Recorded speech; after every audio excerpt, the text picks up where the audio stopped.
Hi, I'm Jason Odegaard, licensed marriage and family therapist with OKC Kids Urology. Coming to you again to talk a little more in detail about EMDR therapy, what that is in more detail than what you might just find from my previous video, which was more of a generic overview. So what EMDR therapy is, it's basically the reprocessing of traumatically stored information in your brain.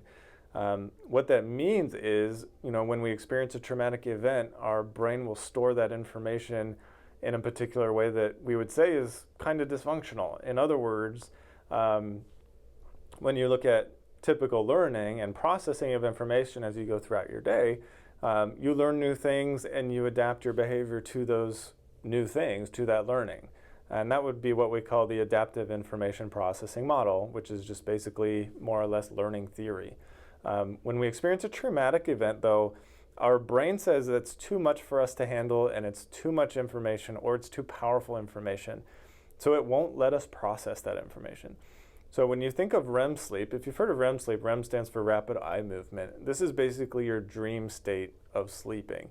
And theoretically, REM sleep is basically it's kind of the filing cabinet of the day. So you're taking information that you've learned throughout the day, experiences that you've had, and your brain is kind of putting it in a filing system in different places. When we have a traumatic event occur, though, REM sleep is trying to file that trauma away, but oftentimes our brain has the capability of saying that's too difficult to process, and it kind of throws it in the back of our brain for later. It doesn't want to process it. So if you or anyone you know have ever been through something difficult, and so if you knew someone who was in an accident, for example, and they say, I don't remember anything until I woke up in the hospital or the ambulance or whatever it was, well, your brain is actually doing that to protect you, right? It's saying that the information you're experiencing, the event was way too powerful and way too much for you to handle, so we're just going to hit the delete button. The crazy thing about all that is that your brain actually never hits the delete button. What it just does is it prevents you from being able to see that information. So like I said, it kind of throws it in the back of the brain. But no matter what, your brain, every time you sleep, wants to process that information. So even though it throws it in the back, it's still kind of like it's on a conveyor belt and it's trying to come forward and process.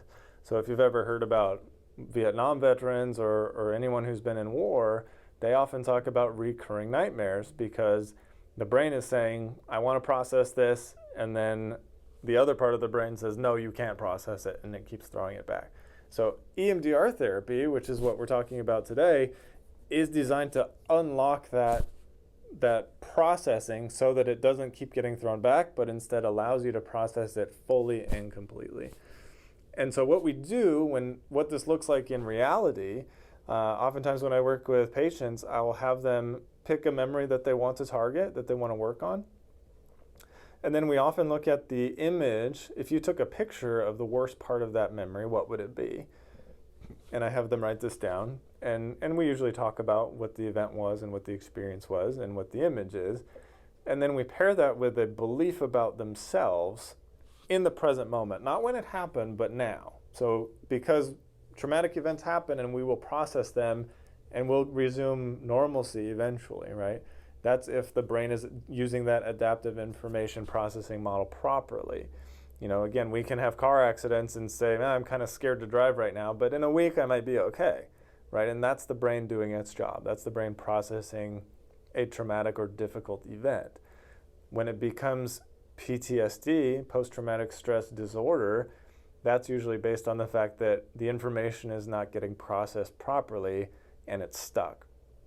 So EMDR therapy is designed to unlock all that. So like I said, we'll pick an image and a belief about myself today because it's almost like I'm still reliving that event. So like I said, if I was in a car accident, I might think I'm going to die or I'm not safe. Other situations, if it's related to family members, friends, things like that, I might feel unlovable. I'm a disappointment. I don't deserve love. And we can make our own just kind of dependent. But it's usually done through a present tense statement, like I'm not safe or whatnot. And then we also store trauma in the body. So as we pair these things together, I'm going to think of that image that represents the worst part of my trauma. I'm going to pair it with those words, I'm not safe. And then I'm also going to reflect on my body. What do I feel? So I might feel tension in my shoulders, tightness in my chest, in my gut, whatever it may be. So I'm going to hold those three things together. And like I said earlier, this is linked to the rapid eye movement part of sleep.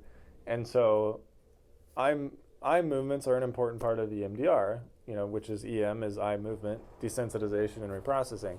So what we're going to do is the therapist, me, will hold my fingers up like this and move them back and forth in front of the eyes of the patient while they hold these three things in their brain, that image, the belief, and where they notice it in their body. And so basically we're simulating REM sleep, but with total awareness and control of the situation.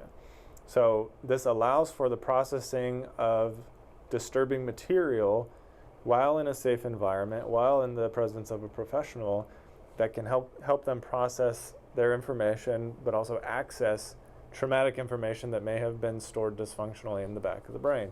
So the unique and powerful thing about EMDR is that, and almost every patient I've ever done it on talks about how strange of an experience it is.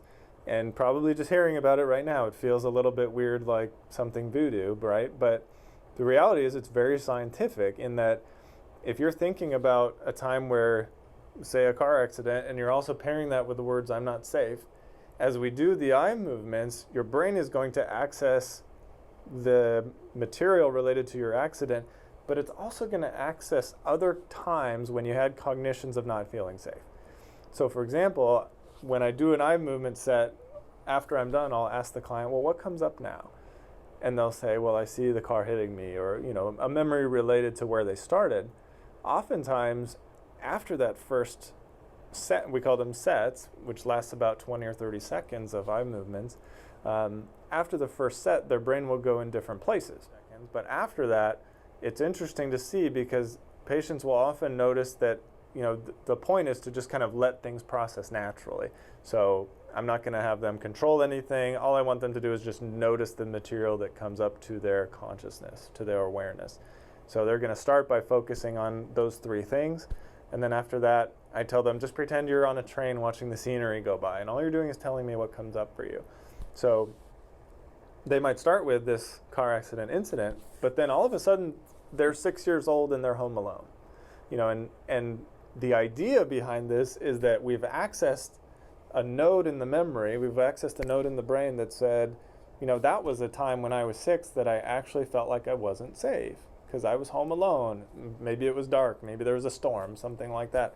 And so that's what kind of wakes up in the brain is all these different seemingly unrelated memories, but because we're simulating REM sleep, we're trying to process all these other memories that are related to the original event. They just talk about, other times where they felt unsafe. So it's a very interesting process, and this is also what makes it very intense, is because we're waking up all those different memories that you may have had over the course of your lifetime, perhaps feeling unsafe. There might be 100 of them. There might be 20 of them. There might be 2 of them. It doesn't matter, but we're going to have an emotional reaction to those events. But again, we're doing it in a safe place, and that allows for the emotion to come out. It allows for the process to happen. And like I said before, there's a scale of 0 to 10. 0 is neutral or nothing. 10, it's the worst feeling in the world. Whatever number we start at, we're going to process, and then by the end of the session or by the end of a few sessions, eventually that number will get down to 0. And that's what we call the desensitization phase. Again, we're trying to remove that emotional charge from the situation. Which is also what we would call phase 4. There's 8 phases of EMDR, and that's phase 4. Phase 5 is the other meaty part of EMDR, which is what we call installation. So when you think of your traumatic event that you start with, in this case it'll be a car accident, what would you want to believe about yourself in the midst of a car accident? And not a lot of people can think of one. Thankfully, I have a list that I show them. And it might be something, I'm safe now, or I can make good choices, or things of that nature. So we have them think of that positive event while they pair it with the image of the car accident. And then we try to, what we do, install. So again, it's eye movements, but thinking about the positive thing with their original image. And then this is a different scale. The scale here is 1 completely false and 7 completely true. So we want them to be able to think today, I'm safe now, and have that feel completely true for them while they think of that car accident that happened a while back. So that's just kind of a nutshell of how EMDR works in the basic sense. We also look at, after we clear those things out, we talk about the body. So we might, we might do a body scan to kind of think of if there's any sort of residual trauma that's stored in the body, and we do eye movements for that as well until there's no feeling or it's neutral. So that's kind of it in a nutshell. And then again, applying this more specifically to bladder exstrophy or similar conditions, you might be thinking now as I'm talking about, what are those difficult traumatic events, memories that you have from childhood or even from recent past that feels like it needs processing, or you've had recurring nightmares, memories, emotional reactions to, that you want to take that emotional charge away. EMDR would be helpful for those types of things. So, again, if you think about, getting an injection, getting blood taken out, having major surgery, whether it was as a kid or an adult, it doesn't matter. Maybe there's something inside you where you say, gosh, I really hate whenever the doctor calls me, or whenever I get something in the mail from my health insurance company. Maybe that causes a reaction in you because it floods you with all those negative experiences. So if that sounds like you, if that feels like you've got something stuck that you need to get unstuck and you need to process in a healthy way, this is what EMDR therapy is designed for. And that's what I'm here for at OKC Kids Urology. I'm here Monday through Friday from 8 to 5. I'm happy to help anybody, even if you want to call and consult with me, ask me questions, if you have any concerns, anything like that, I'd be happy to help. There's also a great website called EMDR.com. If you want to read more and do a little more research about what is EMDR, you can read on there about the clinical studies, what the science says, what the research says, all that kind of stuff. And that's, I think, the most successful clients are the ones that have done a little bit of research themselves to be able to see what it actually looks like and sounds like. You can also go on YouTube. There are also YouTube videos of obviously fake sessions of what EMDR could actually look like in real time. So I recommend you guys take a look at that. Otherwise, like I said, I'm here at OKC Kids Urology Monday through Friday.